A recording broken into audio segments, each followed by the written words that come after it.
Bem, o medo é muito importante, porque ele constitui um elemento discursivo que reforça a instituição religião.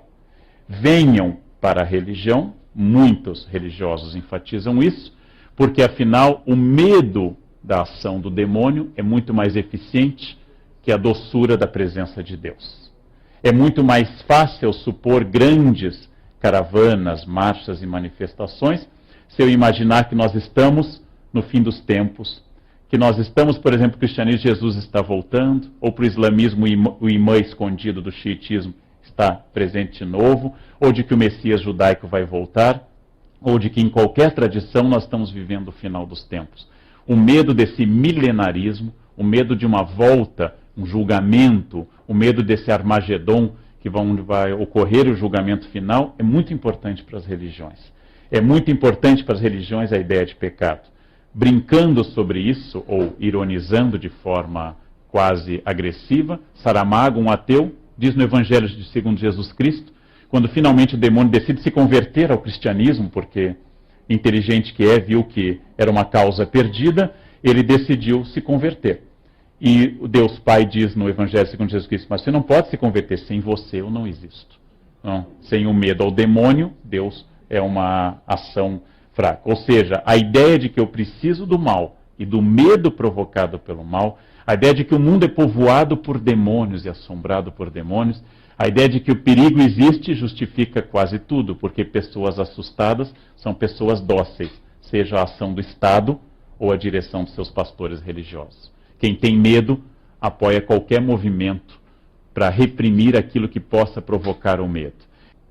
Pegando agora um outro texto de Teresa que eu gosto em particular, atribuído a Teresa, traduzido por Manuel Bandeira, eu vou ler para vocês um pequeno soneto no qual o gênio possível de Teresa tenta dizer o que ela busca na entrega a Deus e por que ela rejeita o medo.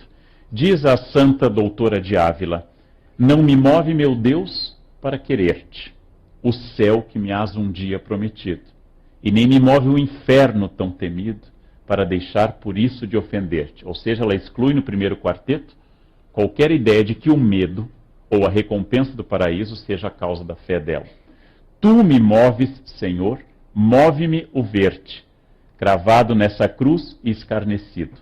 Move-me no teu corpo tão ferido, ver o suor de agonia que ele verte. Essa linda rima entre verte e o verbo com pronome verte que Manuel Bandeira captou com genialidade. Moves-me ao teu amor de tal maneira, completa ela, que a não haver o céu ainda te amara, e a não haver o inferno te temera. Nada me tens que dar porque te queira, que se o que ouso esperar não esperara, o mesmo que te quero te quisera. Então, o que está dizendo Teresa? Eu não tenho medo de Deus. Existe o inferno, mas não houvesse inferno, eu ainda assim amaria a Deus. Ela não expressa isso dentro da lógica da escolástica clássica, que seria o seguinte: porque a entrega a Deus não é uma entrega de submissão? Porque diziam os teólogos escolásticos, Deus é da mesma natureza do homem, Deus é da mesma essência, e a entrega a Ele não é a negação de mim, mas é o encontro com aquilo que eu sou.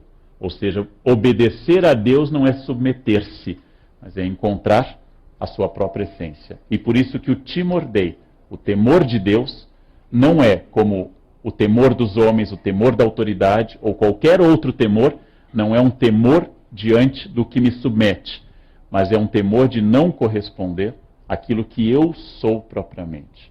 Ou seja, uma interpretação distinta dos medos que eu citei anteriormente. E um autor que hoje é menos lido do que o Peter Brown, Erich Fromm, no Dogma de Cristo, diz que essa recusa do corpo é a transferência da culpa do indivíduo para a culpa social, e o local dessa culpa, o local do pecado, é o corpo.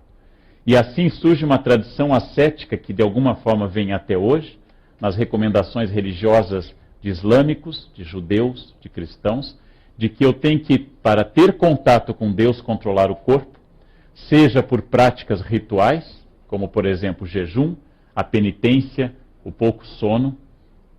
Dormir muito é uma instigação do demônio também. Não fazer penitência torna o corpo senhor da minha vontade, e vem uma lógica do deserto, que é a lógica de que, negando os prazeres deste mundo, eu acabo me preparando para a bem-aventurança eterna. Ou seja, passando fome, frio e dormindo pouco, a tal ponto que Francisco de Assis chega a pedir desculpas no fim da vida ao irmão corpo, porque tinha tratado muito mal.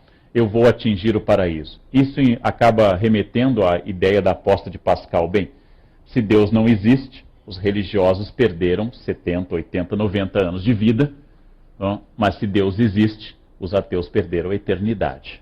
Não? Então é a famosa aposta entre duas possibilidades, entre eu perder uma vida fugaz passageira, ainda mais breve no passado do que hoje, e finalmente ganhar a eternidade.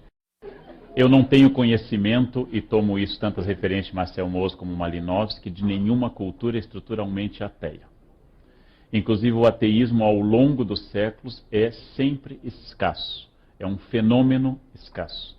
O ateísmo nunca é dominante em nenhuma cultura e pode ser substituído ou pode ser, pode ser recolocado de várias formas. Exemplo, os comunistas criaram, e eu visitei em Moscou, o Museu do Ateísmo. Há um Museu do Ateísmo em Moscou. Mas colocaram a múmia de Lenin como uma relíquia religiosa visitada, como se fosse uma relíquia religiosa.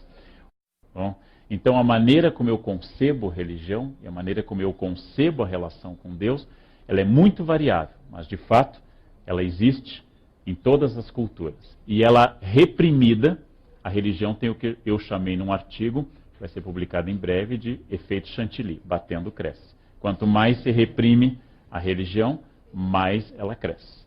O fato de haver repressão a uma determinada religião faz com que ela aconteça de forma extraordinária. Como eu escrevi um artigo há alguns anos, quando do atentado à imagem de Aparecida, os religiosos deveriam saber que toda vez que alguém ataca uma imagem, quando alguém quebra, como quebrar a imagem de Nossa Senhora da Conceição Aparecida, está dizendo que aquela imagem é muito importante. Você sabe que o declínio da religião foi anunciado centenas de vezes. No século XIX, a ideia da morte de Deus é uma ideia fortíssima. E há uma velha e anedótica frase que aparece Nietzsche dizendo Deus está morto, assinado Nietzsche, e embaixo Nietzsche está morto, assinado Deus. Então é uma ideia muito sólida. Se eu considerasse a intelectualidade francesa do século XVIII, Voltaire, Diderot, Dolbach, eles tinham certeza que a religião seria um fenômeno passageiro e que era próprio, como queriam os positivistas, de um estágio de percepção metafísica ou teológica de uma humanidade não evoluída. Curiosamente, no século XXI, o século do avanço máximo da ciência, onde a ciência mostrou sua imensa capacidade de curar dores e de provocar novas angústias, de provocar penicilina e Hiroshima, de provocar Auschwitz e antibióticos ao mesmo tempo, nós não temos na ciência o Consolador Universal. E aí eu copio do Keith Thomas, o encerramento do seu belo livro, Religião e Declínio da Magia, que ele diz, se a religião é o espaço das respostas que a ciência não pode fornecer, o papel da religião será eterno. Você sabe que as religiões, na sua maioria de protestantes de inspiração pentecostal, rejeitam coisas como Harry Potter. Elas fazem um discurso forte, por incrível que possa parecer a vocês, Harry Potter é um inimigo da fé. Com a sua inocente varinha, ele tem sido alvo de pregações apaixonadas de pastores, porque ele estabelece um poder que não tem como fonte Jesus. A ideia de que a magia possa ser eficiente é algo das religiões. Eu diria que de forma consciente ou inconsciente, de forma honesta ou desonesta, muitos líderes religiosos adoram a existência das terapias alternativas, porque elas significam que há contra o que lutar, há contra o que combater. O grande drama da história dos Estados Unidos, sobre a qual eu me dedico há bastante tempo, é que eles foram um país constituído em cima do medo de outras coisas. O medo da Inglaterra, depois o medo de bruxas, o medo da Inglaterra, o medo do comunismo e atualmente o medo do islamismo. O grande problema dos Estados Unidos, representado no romance Moby Dick, é que se não houver um inimigo externo como Moby Dick, a tripulação entra em pânico. Se não houver aquilo que una, que é o medo, a população se mata.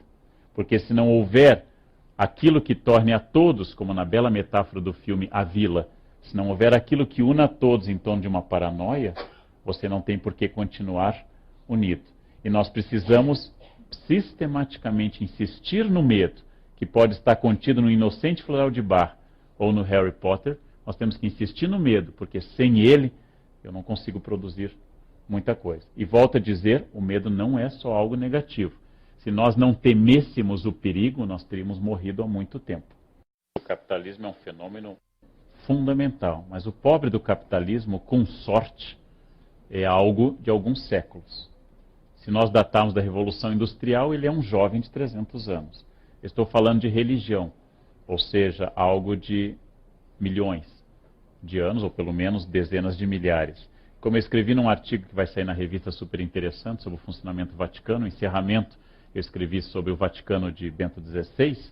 Bento XVI tem o olhar meio blasé, meio erudito, porque quando ele vê os críticos e todos esse universo, ele lembra que antes do capitalismo, antes de tudo isso, existiu e existe, por exemplo, a igreja. E antes da igreja existem as religiões, antes da própria igreja católica.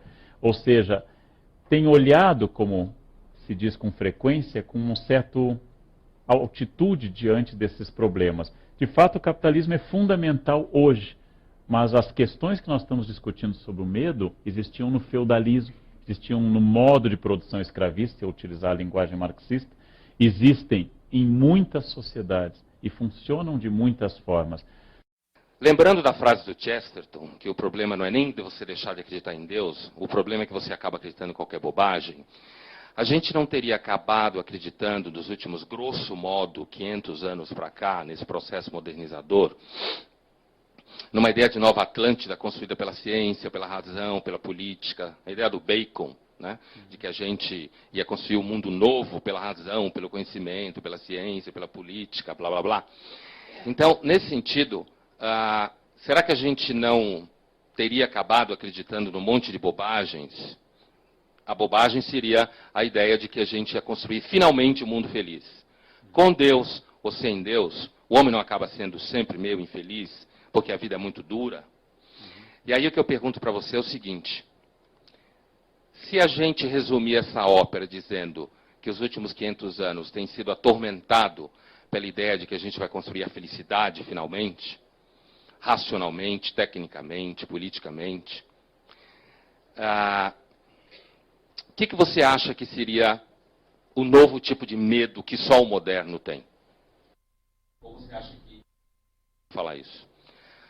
O que você acha que seria viável levantar a ideia de que a nossa obsessão pela felicidade sistemática, administrada, que a gente vive hoje, ainda que na pós-modernidade cada um acha que descobriu a sua nova fórmula de felicidade e recuse as grandes teorias de felicidade, você não acha que seria um medo típico nosso redescobrir que, no final das contas, a felicidade é uma coisa que acontece quando você não está prestando atenção nas coisas?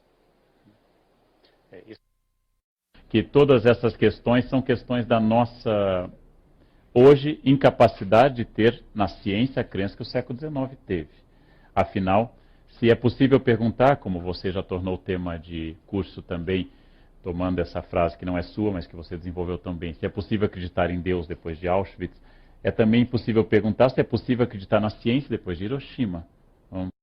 Então, o grande problema hoje é o esvaziamento de utopias, porque afinal Deus morreu, Marx também, e eu não estou me sentindo muito bem, como se disse com frequência. Ou seja, eu não posso oferecer a teocracia como solução, não posso oferecer o paraíso socialista, não posso oferecer, porque afinal o socialismo parece florescer hoje apenas na Coreia, em Cuba e nos diretórios acadêmicos de humanas, ele parece ser um fenômeno bastante isolado, e as teocracias religiosas demonstraram um grau de intolerância e de violência extraordinário.